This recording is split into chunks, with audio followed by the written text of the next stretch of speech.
Hi Paula, my name's Phil. I'm the adult safeguarding lead at the hospital.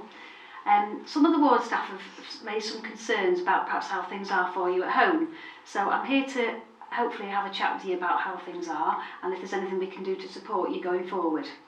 We're going to do, if it's okay, a risk assessment that we fill in. And it's a thing that we do nationally. It's not just for this hospital. And it asks some questions. Some of them are quite difficult, so I just need you to relax and try and be honest in your answers. And we'll go through them at your own pace. And then hopefully at the end of it, we'll be able to form a bit more of a picture about what's happening at home, what we can help you with, and what you need support with. Okay, is that all right? Yeah, that's fine. Okay, lovely. Can I ask, Paula, has the current incident resulted in any injuries? And is this the first episode of violence that you've encountered? No. Okay.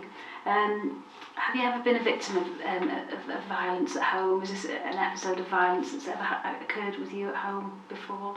Yeah, I've had sort of bruises to my arm and a twisted ankle when he pushed me previously. When you're asking this question, always think first, last and worst, because you may have somebody who's sitting in front of you where there's been no violence in the incident that's been brought to your attention, but it may be that they had a broken jaw 6 months ago, and obviously we want to tweak out. Also try and get some idea of frequency of the assaults, monthly, weekly, if there hasn't been one for 10 years, because that's really specific to risk. Are you very frightened? No. Okay.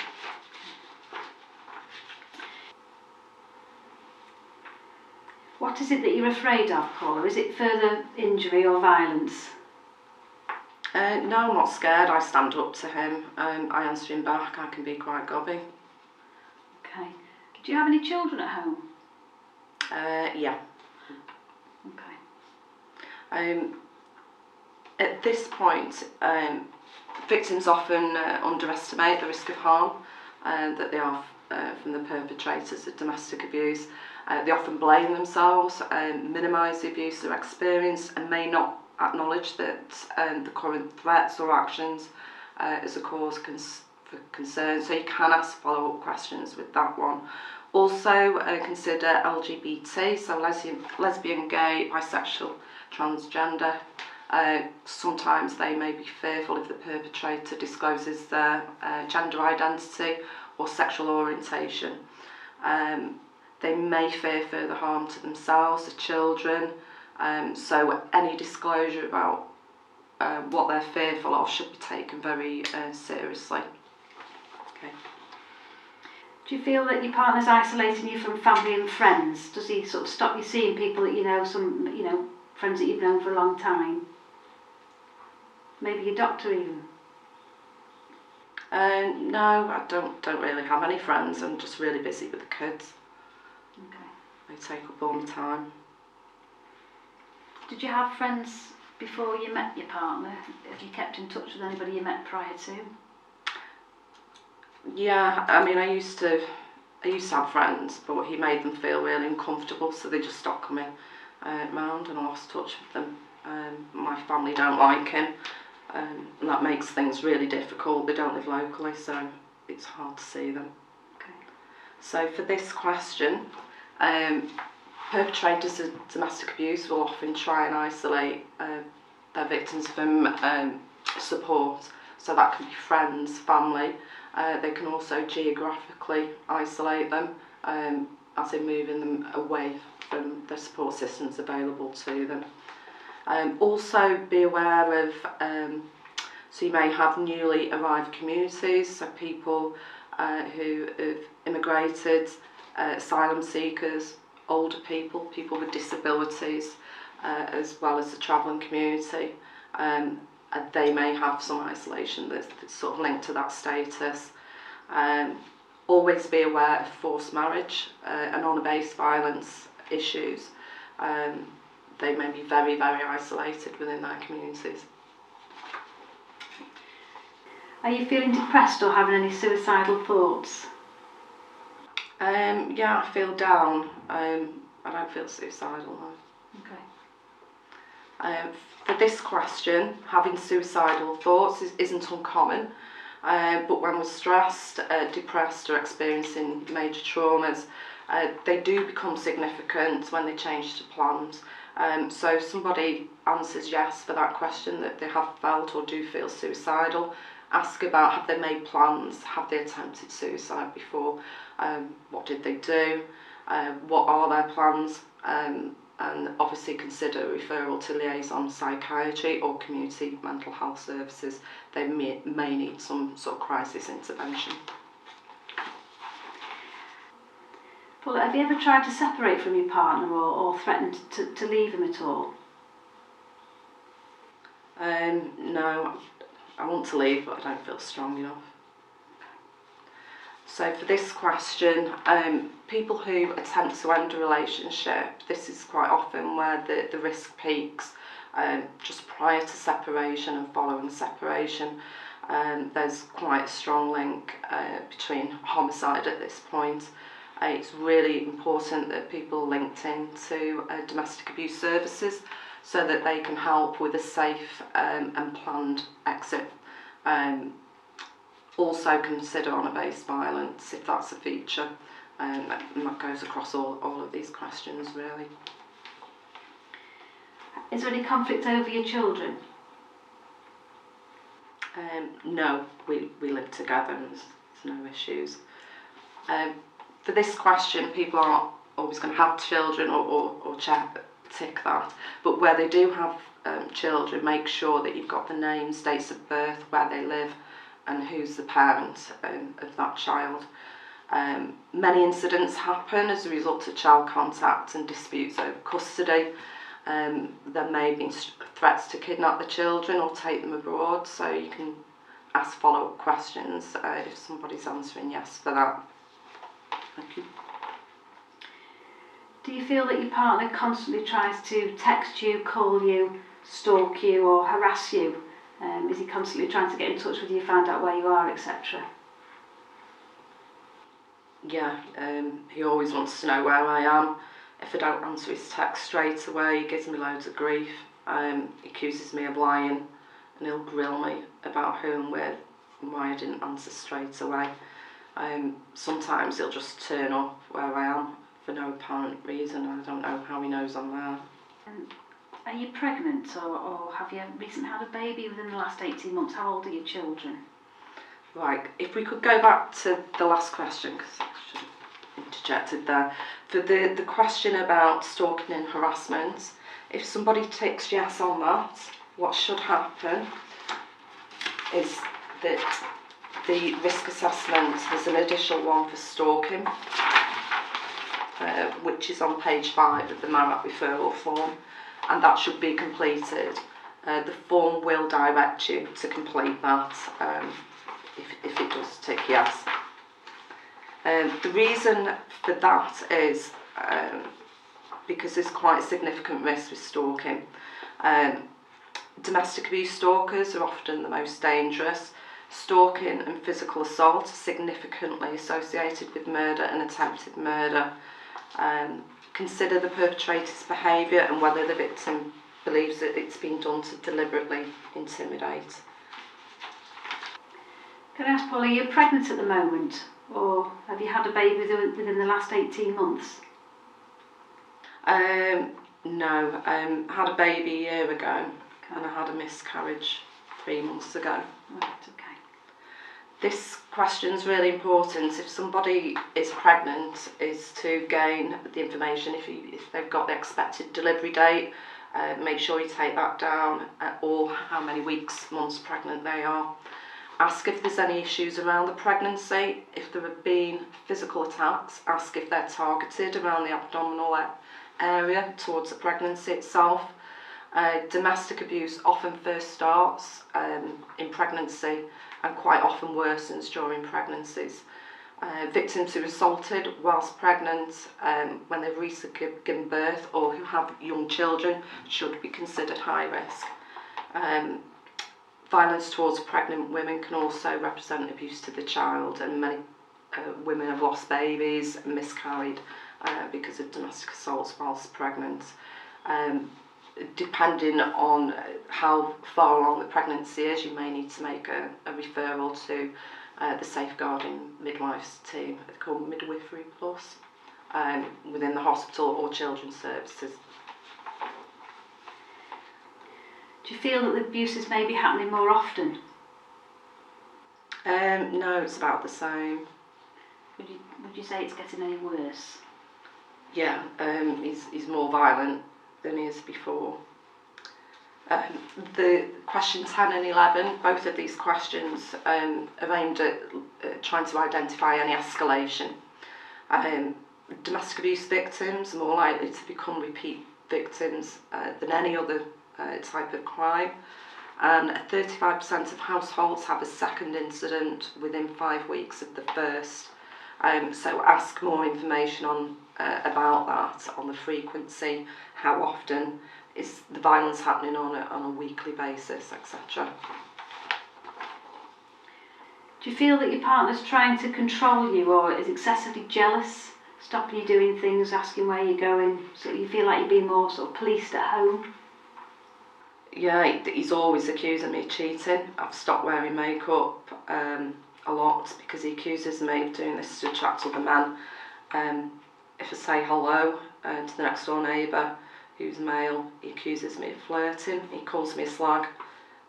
He always checks my phone, my Facebook account, and he interrogates me about my friends on Facebook and wants to read my messages. Yeah.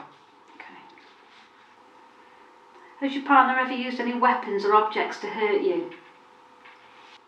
No, he doesn't. He doesn't have a gun or any weapons. Okay. So for that question, most people jump to the assumption that that's what you're referring to when you say weapons. So it's important to follow up with another question. By weapons, it's not guns, necessarily guns or knives. It can be somebody who's struck you with anything that's not their hands.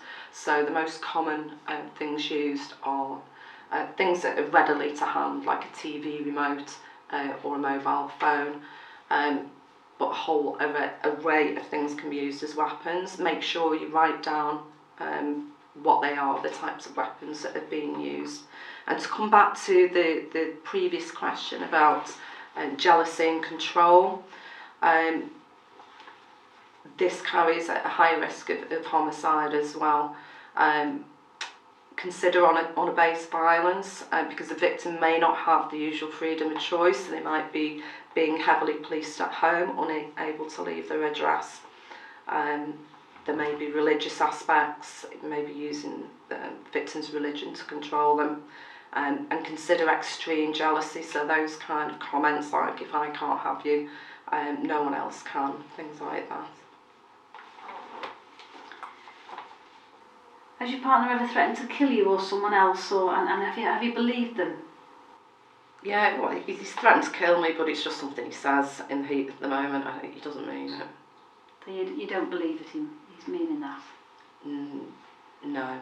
I mean, he said he'll kill me and make it look like an accident and no one will ever suspect him.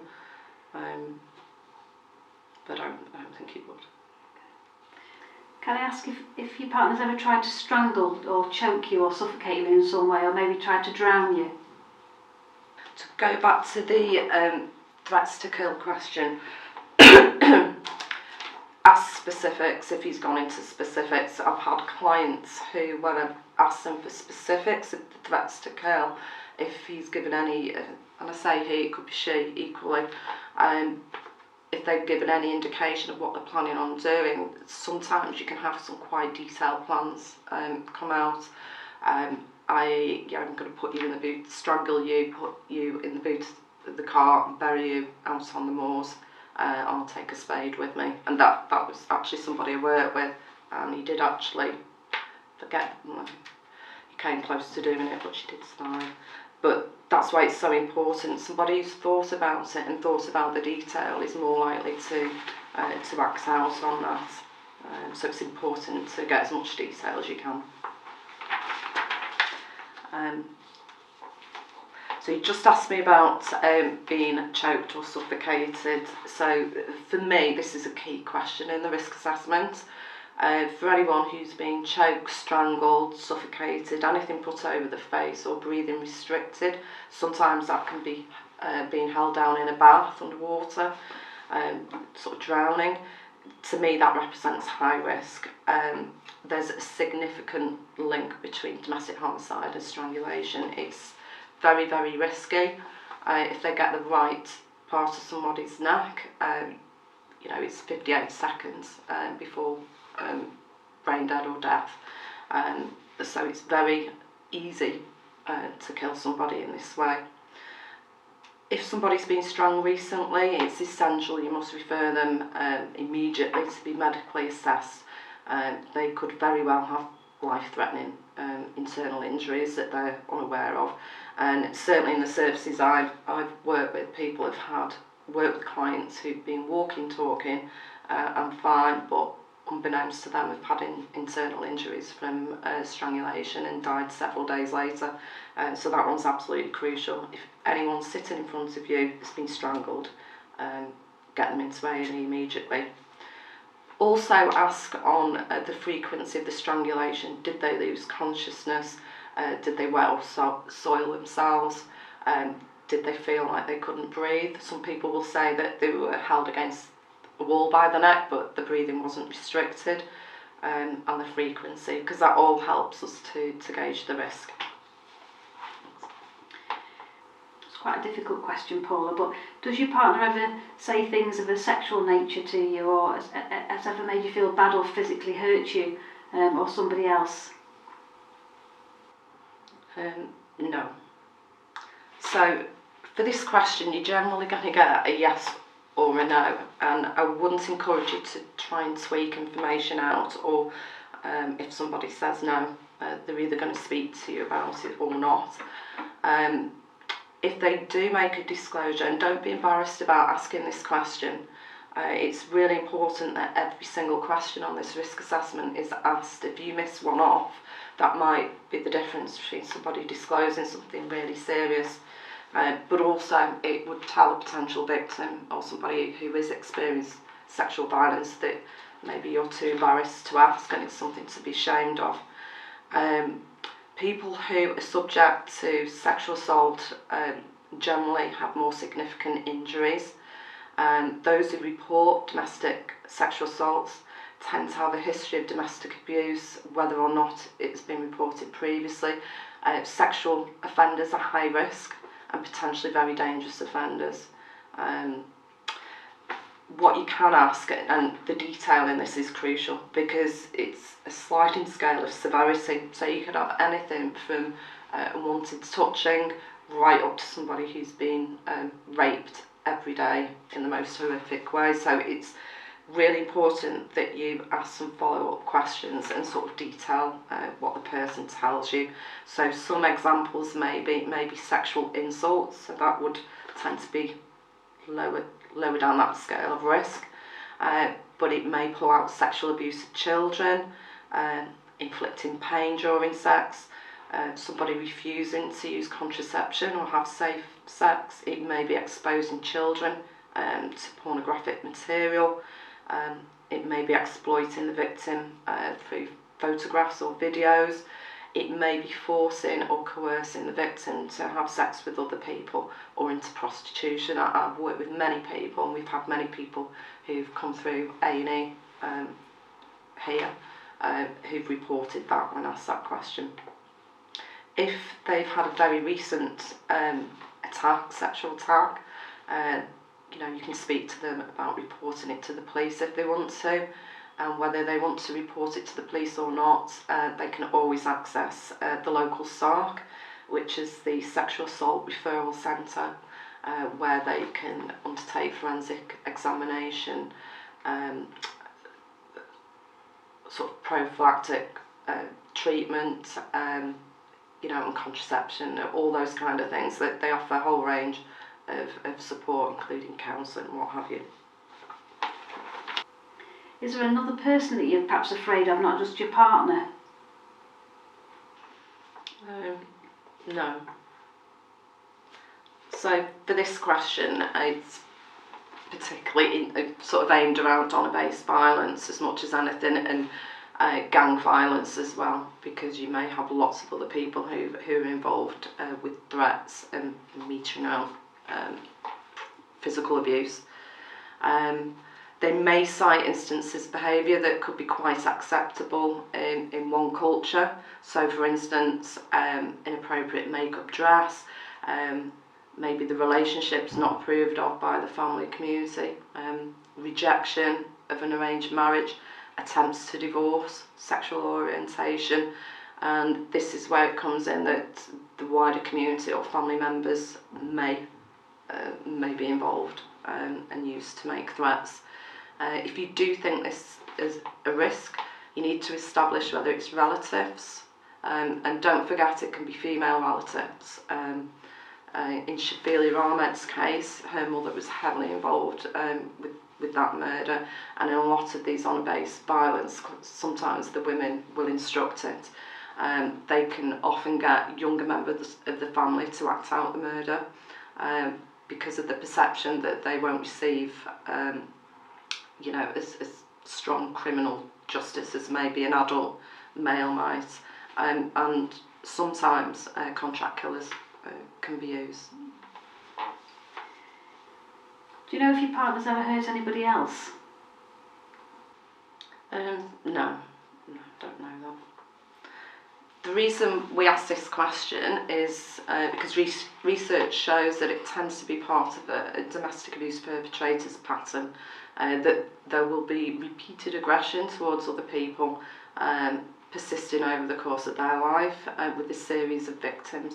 And we see this when we go to MARAC meetings. We often see the same perpetrators coming through from one relationship to the next with repeat victimisation of different individuals. Also be aware that evidence shows that domestic abuse and child abuse can occur in the same family, and child abuse can act as an indicator of domestic abuse in the family and vice versa.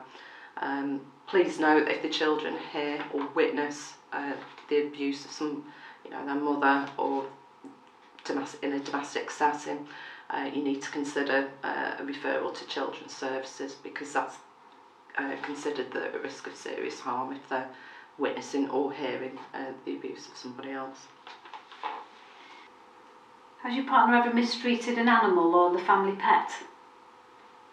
Yeah, we had a puppy and it weed in the house, so he threw it outside. I know he didn't mean to hurt it, but the puppy landed funny. And when I took the puppy to the vet, the leg was broken. He was really gutted about it. He was sorry, but it was just an accident. He didn't mean to hurt it. Okay. So for this question, this is to establish the link between cruelty to animals, because the use of or threat of abuse against animals or pets is often used in the control of others, and there's a significant link between abuse of animals and abuse of humans. If you look at lots and lots of cases, if you think of your most famous serial killers, quite often their abuse has started out at quite an early age with abusing animals, so it's really sort of important to bring that out. Do you have any financial concerns at home? Does your partner work? And do you have your own money, or you're reliant on your partner for finances and to run the home, etc.? No, he's got a job. He's a delivery driver and he provides for us. Okay. So at this point, Phil could pick up on that he provides for us and ask some further questions. So could ask, do you have access to money yourself? Do you have a joint account, your own account?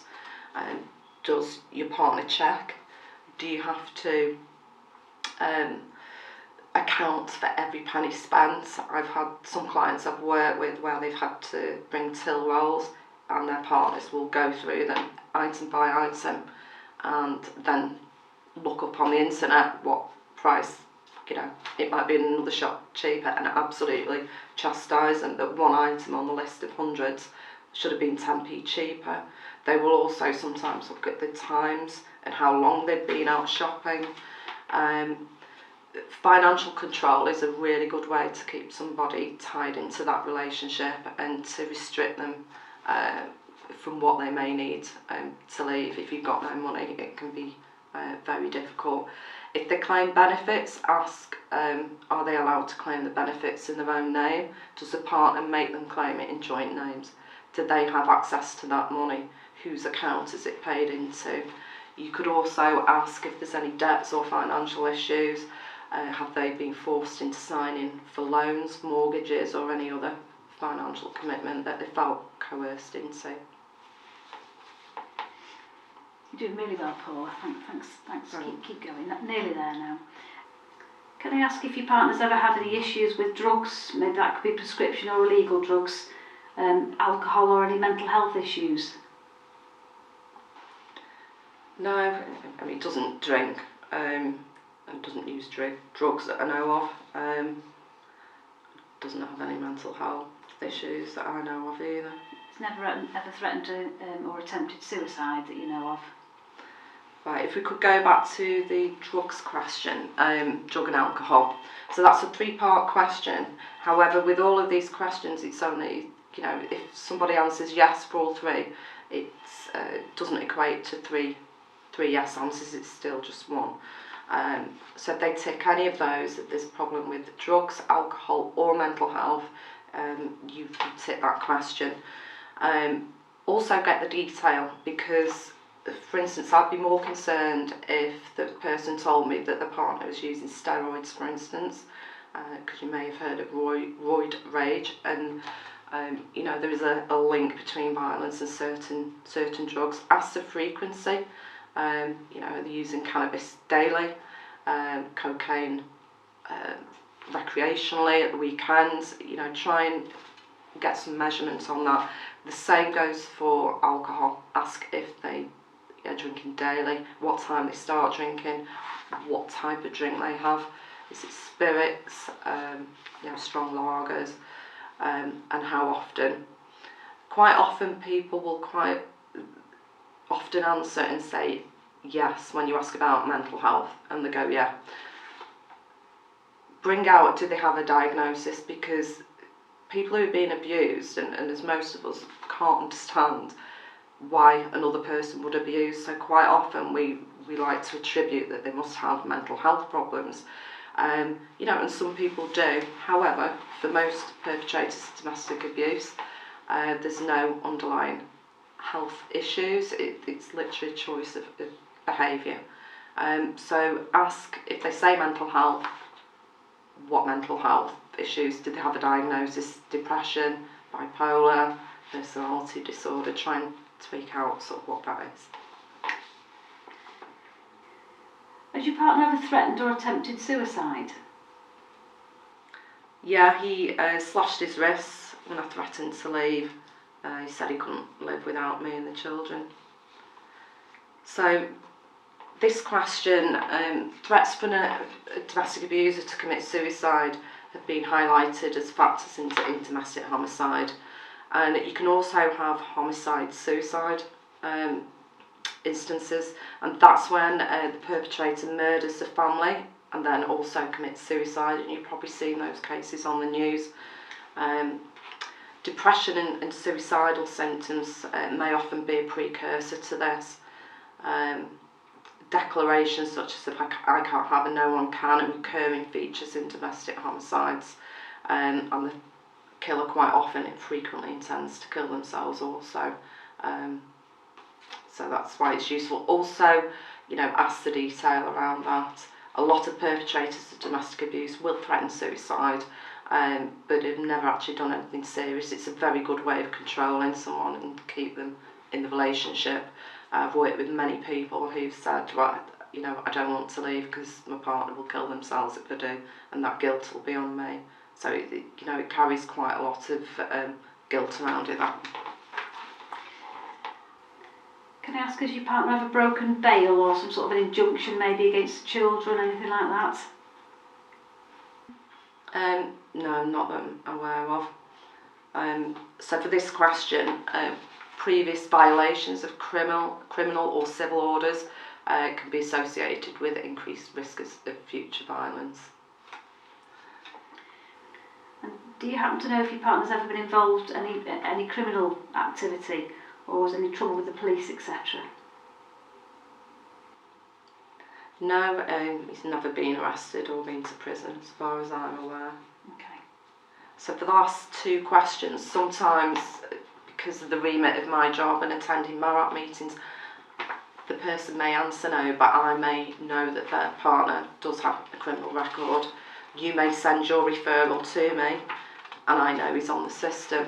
So that is a good indicator for me. So for instance, for this risk assessment myself and Phil have just done, when we've delivered this training to staff in the hospital and they've completed the risk assessment in the same way with me answering the questions, you get varying answers so some of the scores will score between 8 and other people score it as a 12, and that's when you add up the number of yes answered questions. What's really important is that you, with that detail, that you then send it to me. There is a flowchart on the bottom of the MARAC form which will take you through what to do. If it's a score of 14 or over, that shows that it's high risk, and that would be an automatic referral to MARAC. Anything below, I would say send it to the safeguarding team. And then we'll have a look. I may have information where I think this is definitely high risk. There are also some things you should be aware of, and these are on the intranet, some high risk factors, and consider those, because you can make a referral to MARAC on professional judgment, but you need to provide some evidence of why you think the case is high risk, not that you just have a feeling or you don't like the sound of it. You will be asked to evidence why you think that. Okay, thanks ever so much for answering those questions, Paula. I'm going to work out what sort of risk factors there are and how we can best help you, and we'll have another conversation about that maybe tomorrow, if that's all right. You're probably exhausted now. Yeah, that's great. Thank you. Thank you.